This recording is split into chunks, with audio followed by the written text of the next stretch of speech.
Congreso Europeo de Cardiología del año 2022 que se está realizando actualmente en Barcelona. En esta ocasión os traigo las guías actualizadas de hipertensión pulmonar.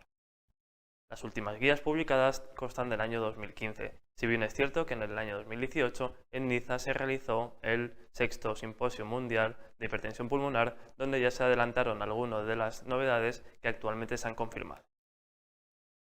Uno de los cambios más importantes es a nivel de las definiciones. La hipertensión pulmonar ahora se define como una presión arterial pulmonar media de más de 20 milímetros de mercurio en reposo, cuando previamente eran 25 milímetros de mercurio. Algo similar ocurre en las resistencias vasculares pulmonares, que ahora se encuentran aumentadas cuando son mayores de 2 unidades BUT, cuando previamente eran 3 unidades BUT. En cuanto a la PCP o la presión de clavamiento, no ha cambiado y sigue siendo más de 15 milímetros de mercurio. En cuanto a la clasificación, no hay grandes cambios en los grupos más grandes. Sabemos que hay 5 grupos: un primer grupo que se llama hipertensión pulmonar arterial, un segundo grupo, hipertensión pulmonar asociado a patología cardíaca izquierda, un tercer grupo que es hipertensión pulmonar asociado al pulmón, un cuarto grupo que es hipertensión pulmonar asociado a patología tromboembólica crónica y un quinto grupo que es multifactorial. En cuanto a los subgrupos, ha habido pequeños cambios y algunos de estos los remarco. En el grupo de hipertensión pulmonar grupo 1, a nivel idiopático, se han creado 2 subgrupos que son los no respondedores y los respondedores agudos al test de vasorreactividad. En cuanto a la insuficiencia cardíaca, se ha dividido en fracción de eyección preservada y fracción de eyección reducida.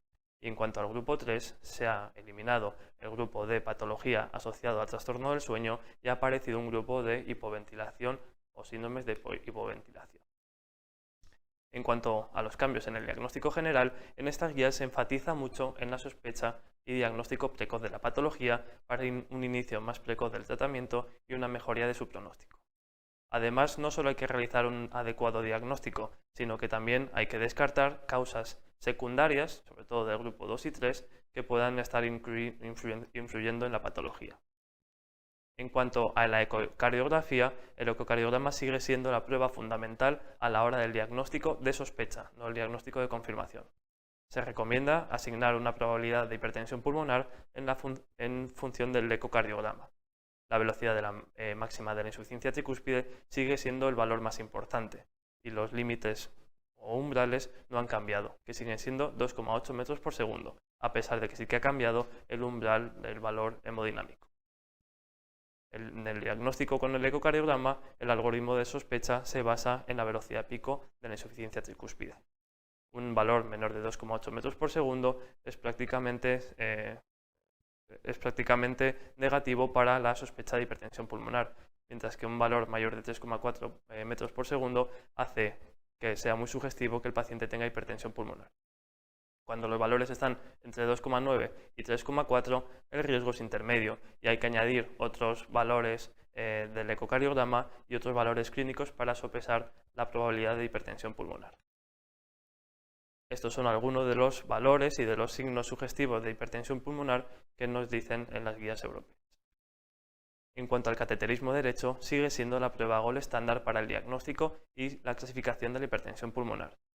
Se recomienda también para el diagnóstico en especial de los grupos 1 y 4 y una de las novedades respecto a las otras guías es que se recomienda en pacientes con sospecha de hipertensión pulmonar y enfermedad pulmonar.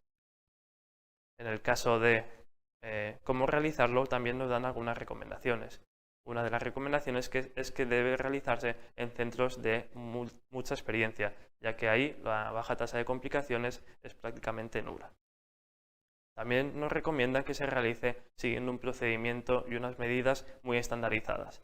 Y algunas de las medidas y cálculos que nos sugieren son los que aparecen en la tabla de la izquierda.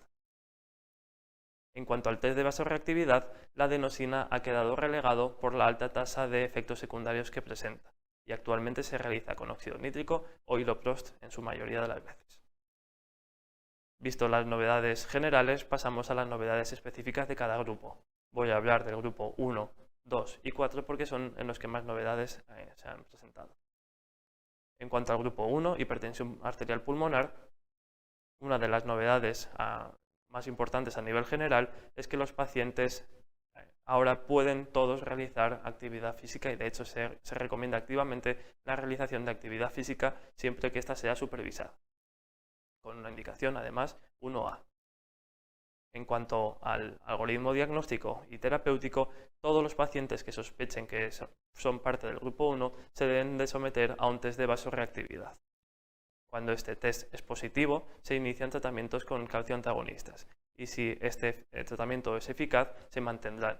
Siempre que el tratamiento no sea eficaz o que el test de vasorreactividad sea negativo, pasarán al otro grupo, que es el grupo de no respondedor o grupo de vasorreactividad negativa. En estos casos, estos pacientes se dividen en dos grandes grupos, los que asocian patología cardiopulmonar y los que no la asocian. Si asocian patología cardiopulmonar, se recomienda el inicio en monoterapia con inhibidores de la 5-fosfodiesterasa o con antagonistas de los receptores de la endotelina. En caso de que los pacientes no presenten patología cardiopulmonar, se recomienda el inicio en función del riesgo inicial con 2 o 3 fármacos. Una vez que se inicia el tratamiento, se debe hacer un seguimiento estricto y se debe de revalorar el riesgo de estos pacientes, ya que si el riesgo es bajo, el tratamiento ha sido eficaz, se mantendrá, pero si el riesgo es bajo intermedio, intermedio o alto, deben de hacerse ajustes en la medicación. En cuanto a la hipertensión pulmonar asociada a la enfermedad cardíaca izquierda, no hay grandes novedades.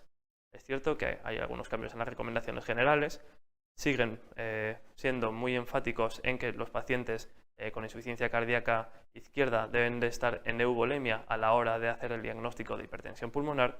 También nos recomiendan que en pacientes con insuficiencia tricúspide severa que se van a ver sometidos a una reparación valvular se haga un cateterismo derecho y por último no se recomienda el uso de fármacos específicos de hipertensión arterial pulmonar en los pacientes del grupo 2. Una de las preguntas que más se han realizado en los últimos años y que tratan de responder es si los pacientes con insuficiencia cardíaca y FEBI preservada deben de hacer uso de los inhibidores de la 5-fosfodiesterasa. Y a grandes rasgos, y aunque con un nivel de evidencia muy bajo, la respuesta es que no se debe utilizar. En cuanto, ya por último, al grupo 4, hipertensión pulmonar asociada a la obstrucción arterial pulmonar, en este caso sí que ha habido novedades. Primero, hay un nuevo término que es acuñado, que es la enfermedad tromboembólica crónica pulmonar. Cualquier paciente con síntomas atribuibles a obstrucción arterial pulmonar después de haber tenido un TEP, aunque no tenga hipertensión pulmonar, entra dentro de este grupo. Los síntomas pueden ser idénticos en ambas entidades. Una vez ya hablando de los pacientes con hipertensión pulmonar asociada a la enfermedad tromboembólica, vemos que el algoritmo diagnóstico ha tenido algunos cambios. Cuando la sospecha de un paciente con esta patología, se debe hacer un test de ventilación-perfusión y una ecocardiografía. Si alguno de estos tests es positivo, se deberá hacer un angiotac y un cateterismo cardíaco derecho. Y si es positivo, se deberá iniciar el tratamiento. Como vemos, hay varias dianas a la hora de realizar el tratamiento en estos pacientes. La primera diana es la arteria pulmonar más proximal, donde se trabaja la endarterectomía por cirugía cardíaca. En la arteria distal se actuaría con el balón, con la angioplastia con balón, y en el caso de la microcirculación se actuaría con el tratamiento médico sistémico. En cuanto al algoritmo de tratamiento, todos estos pacientes deben estar anticoagulados de por vida. Siempre que los pacientes sean operables, deberán de ser operados según la indicación 1A. Si la cirugía no es posible, bien porque el riesgo del paciente es muy alto, o bien porque la complejidad técnica de la cirugía, o aunque la cirugía se haya realizado, los síntomas o la hipertensión no han mejorado, tendrán indicación tanto para valvuloplastia con balón como para riociguat. La valvuloplastia con balón ha sido una de las técnicas que ha mejorado su evidencia debido a la salida de varios estudios clínicos que así lo dicen. Y está indicado en pacientes inoperables, ya sea por riesgo o complejidad técnica, o en pacientes que persisten con síntomas e hipertensión pulmonar después de la cirugía de endarterectomía pulmonar. Con esto damos concluida la guía de hipertensión pulmonar, espero que les haya gustado.